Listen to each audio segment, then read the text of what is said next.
In this tutorial, I will quickly go through how to install Python on a Windows machine.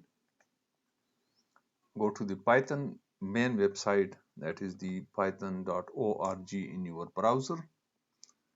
Click on the downloads and you will see the first option over here, download the latest version for Windows. Now the available version now is the 3.11.3. So I will click on download and download the setup file. It takes a while. It has been downloaded. Now I will run the setup.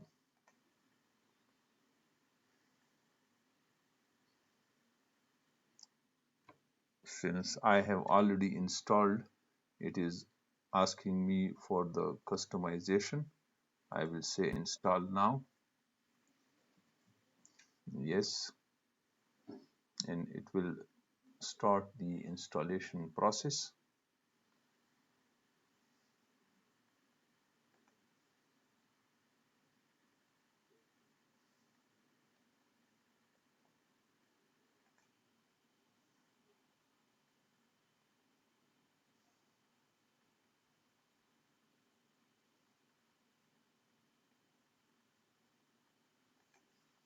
Here it is, setup was successful.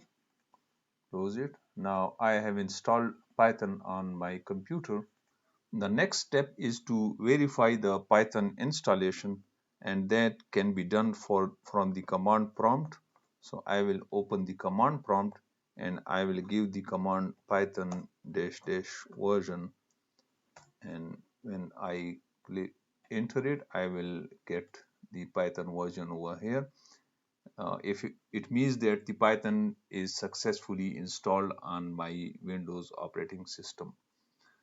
So that's it. This is how we can install Python on our local computer. Thank you.